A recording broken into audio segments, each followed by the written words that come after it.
بسم اللہ الرحمن الرحیم۔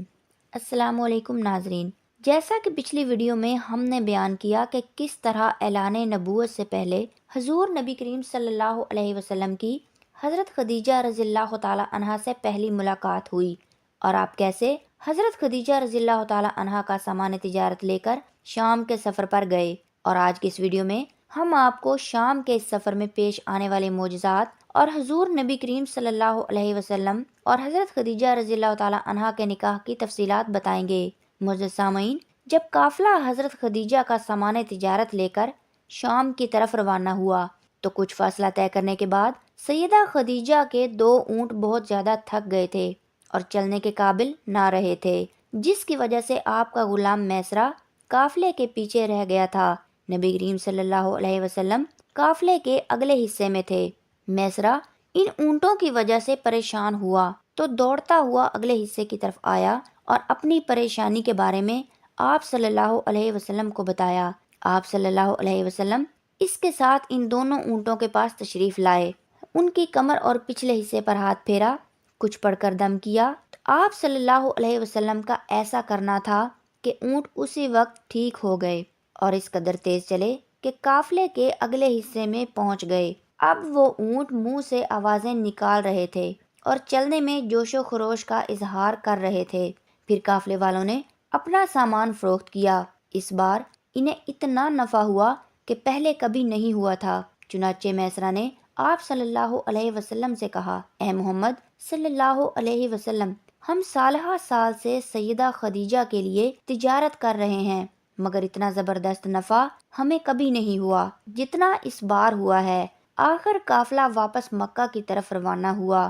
میسرہ نے اس دوران خاص طور پر یہ بات دیکھی کہ جب گرمی کا وقت ہوتا تھا اور نبی کریم صلی اللہ علیہ وسلم اپنے اونٹ پر ہوتے تھے تو 2 فرشتے دھوپ سے بچانے کے لیے آپ صلی اللہ علیہ وسلم پر سایہ کیے رہتے تھے۔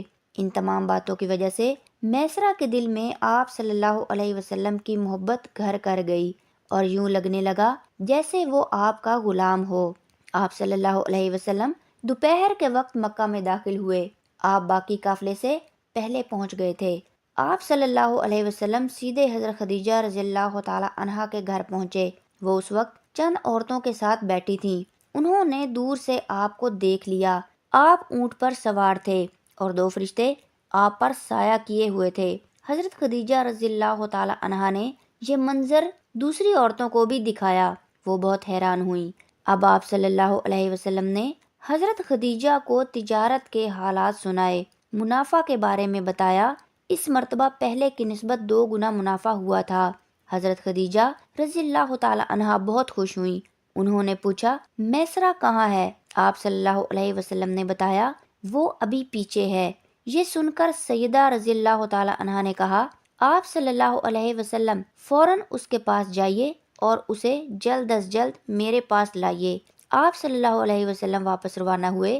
حضرت خدیجہ نے دراصل آپ کو اس لیے بھیجا تھا کہ وہ پھر سے وہی منظر دیکھنا چاہتی تھیں، جاننا چاہتی تھیں کہ کیا اب بھی فرشتے ان پر سایہ کرتے ہیں یا نہیں۔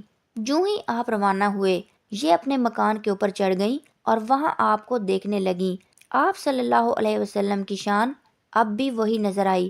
اب انہیں یقین ہو گیا کہ ان کی آنکھوں نے دھوکہ نہیں کھایا۔ کچھ دیر بعد آپ صلی اللہ علیہ وسلم میسرہ کے ساتھ ان کے پاس پہنچ گئے۔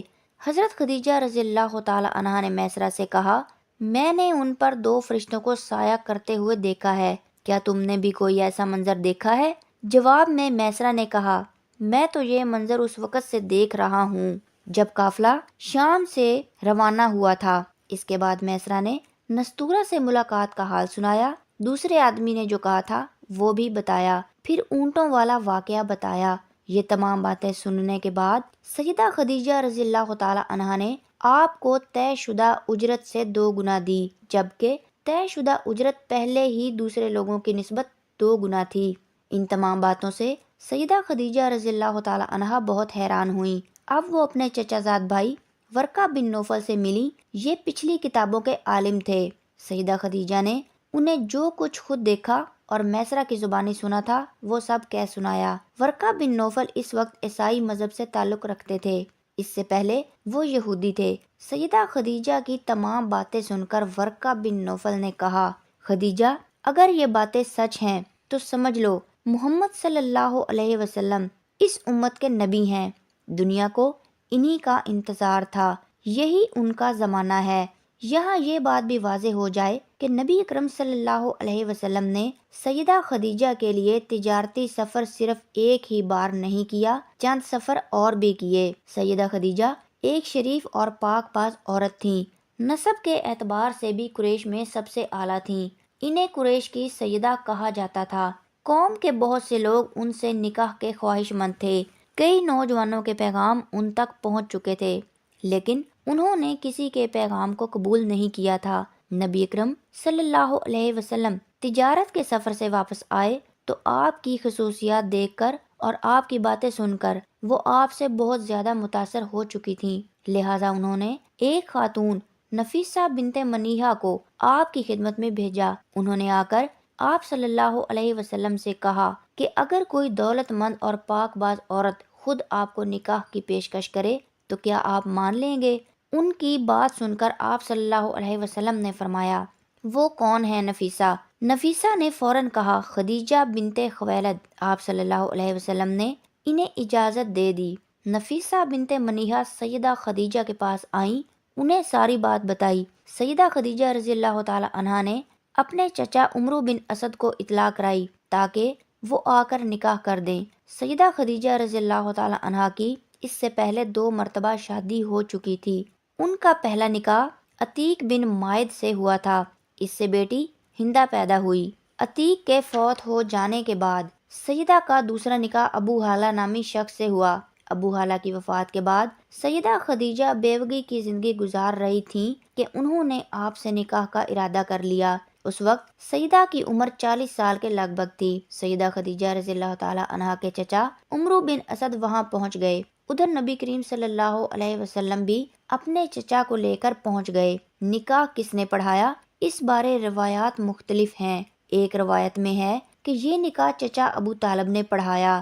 مہر کی رقم کے بارے میں بھی روایات مختلف ہیں۔ ایک روایت میں ہے کہ مہر کی رقم 12 اوقیہ کے قریب تھی۔ دوسری روایت یہ ہے کہ آپ نے مہر میں 20 جوان اونٹنیاں دیں۔ نکاح کے بعد نبی کریم صلی اللہ علیہ وسلم نے ولیمے کی دعوت کھلائی اور اس دعوت میں آپ صلی اللہ علیہ وسلم نے 1 یا 2 اونٹ ذبح کیے۔ ویڈیو اچھی لگی تو لائک کر دیں اور میرے چینل اسلامک سٹوری باکس کو سبسکرائب کر دیں۔